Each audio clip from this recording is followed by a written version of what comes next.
And with next year's election looming, the Premier's moved to apologise for any upset and move on. He joins me now. Premier, what do you think of what Chris Davis just said then? Well, look, it's simple, Matt. I've got a message in relation to Ashgrove that I will continue to serve the people there if they choose to re-elect me next year.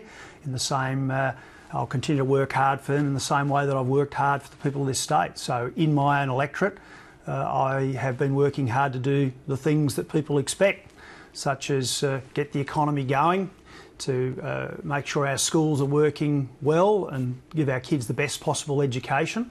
I've got a very good track record of delivery. We could go through this evening, but I'm sure you want to talk about other things. And if I'm re-elected in Ashgrove, not only will I continue to serve people as the Premier of this state, but I can assure people in that part of the world, a wonderful part of the world, that I'll continue to deliver. And I've got a great plan for the next 3 years, should I be given that support. How frustrating is it to see one of your own MPs, a former MP, now saying he wants to run for Labor? Well, that's up to him. My focus for this state has always been, continues to be, a few very important things. Firstly, supercharging the economy, creating jobs for Queenslanders, getting government reform. We have a vision to be the best performing state government in Australia, and the reforms we've undertaken over the last 2 and a bit years are seeing huge improvements in health, some very significant improvements in funding to education. And I noted your segment earlier on about the issue to do with criminal gangs and the tattoo parlours. But we are seeing crime rates drop 10%, and the crime figures are managed by the Queensland Police. It's the Police Commissioner who recently said that crime across this state has come down. Strong laws, almost 800 extra police in only 2 years, means that Queensland is a safer place today than it was 3 years ago for families. So these are the things that I'm working on. And of course, one of the exciting things is that we're seeing the Queensland economy rebound. We have very strong economic growth. We're only second place now in terms of the economic race between states. And most of the jobs being created in Australia right now are being created here in Queensland. Chris Davis says that you knew about the concerns over the CCC appointment mechanism, and you could have saved yourself a by-election, and he says that the Cabinet should chip in and pay back the money to the taxpayers for the by-election.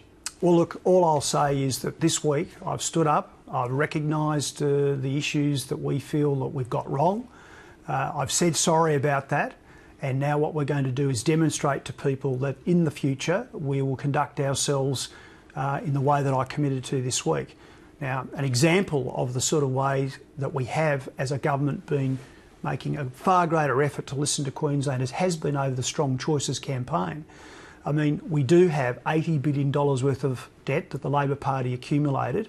We have, over the last 2 years, because of the strong decisions we've made, almost balanced the books. So next financial year in 15-16, for the first time in a decade, we will not have to borrow more money.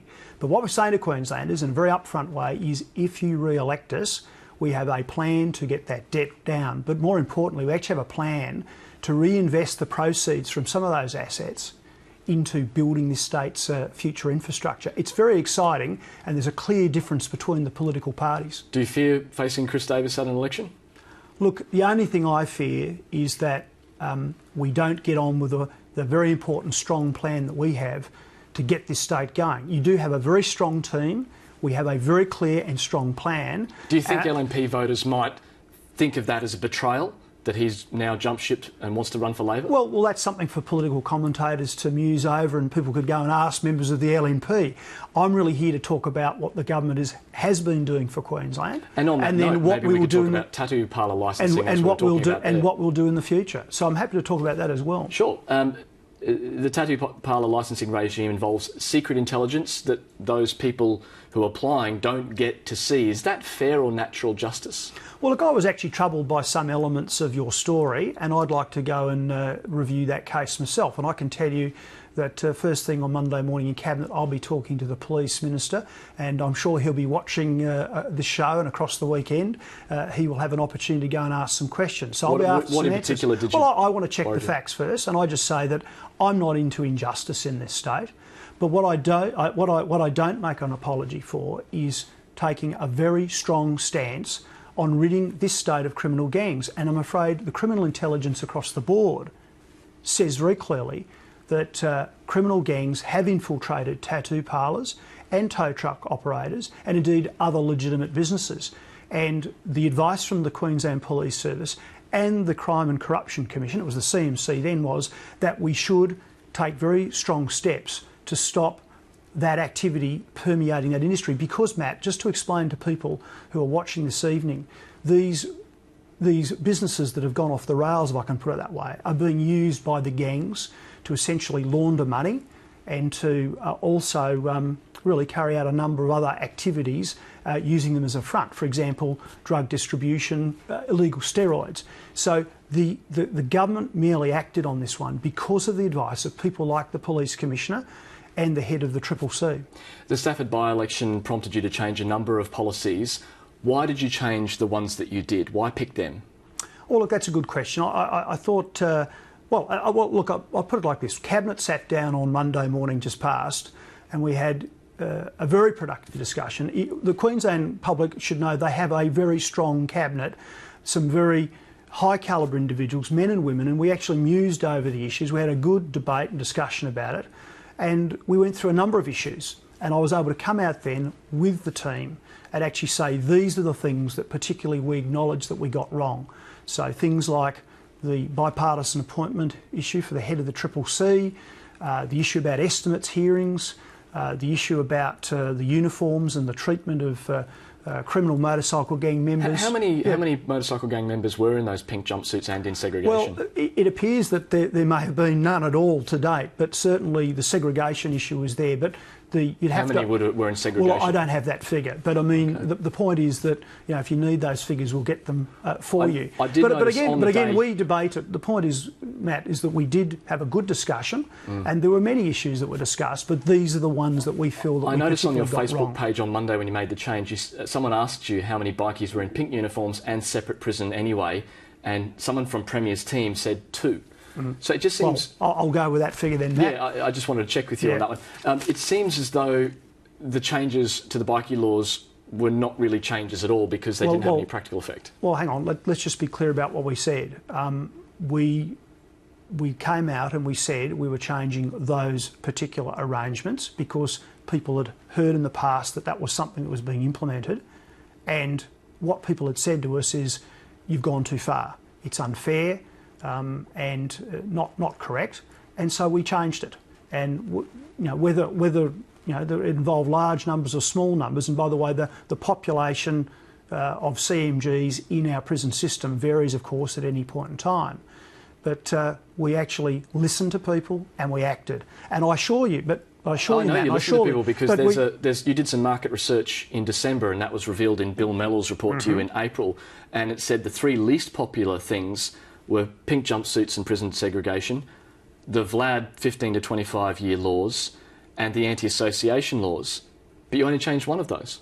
Well, can I say this, Matt, that over the last few months we've continued to talk to people and listen to people, and I just say to you that while people clearly didn't like the issue of the uniform and the segregation, over the last few months things have actually moved on. I think there's a very clear mood in the community now that they actually understand the laws are working. Again, criminal activity, according to the Police Commissioner, is down 10%. But if you look at that's across the board. But we're seeing, for example, on the north side of Brisbane, illegal entry down 27%. Property crime in Townsville was down 27%. That was a matter of the public record in the Townsville Bulletin.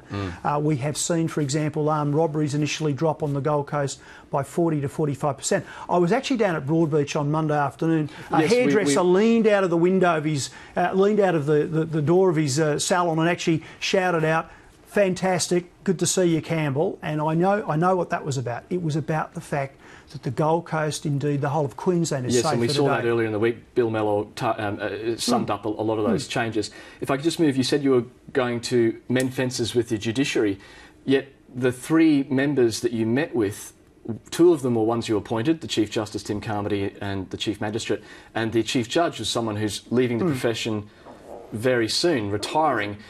is that going to be enough to mend those fences? Shouldn't you meet with the Supreme Court judges? Well, here's what we've done. We've met with the head of the Bar Association and the Vice President. We've also met in the same meeting with the head of the Law Society and his deputy. We've also met with those individuals you mentioned, so the Chief Justice, Chief Judge of the District Court and the Chief Magistrate. And we would like to meet with the President of the Court of Appeal as well, and we're seeking to have a meeting with her. Those are the leaders of both the law, the bar and indeed the judiciary. And we put on the table our respect for the things that they do, both in the legal profession and indeed in the courts. And I've said to them very clearly, we want to move on. I'm not going to disclose the detail, I didn't yesterday, of those conversations, but they were very frank discussions. And, you know, if you like, I sought some reassurances from people and put some points across. And I also made an apology or two as well to people behind those closed doors. Tim Carmody's public welcoming ceremony is next Friday. Are you worried the Supreme Court judges won't turn up? Look, that's a matter for individuals concerned. Matt, that's not a matter for me. Look, but are you worried that might happen? Because Tony Fitzgerald says this is the elephant in the room. He said that today, that Tim Carmody's appointment is not going to go away and is a blight on the legal profession. Well, Matt, let me put it like this.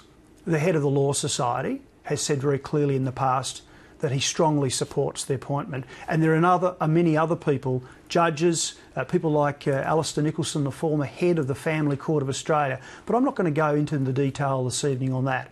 Just to say this, what's done is done. We're moving forward. The focus that I have is that we're going to continue to work hard to get the economy of Queensland going. By the end of this financial year, Matt, I'm very confident that we will be the lead state economically in this nation. We will be the engine room of job creation. Can I just get through a couple of quick questions before we run out of time? The anti-bikie High Court challenge, does your legal advice say that you're going to lose that? Look, I'm not going to talk about matters that are essentially being dealt with in the courts. But and again, G20, I'll make one point this evening. It's been made before.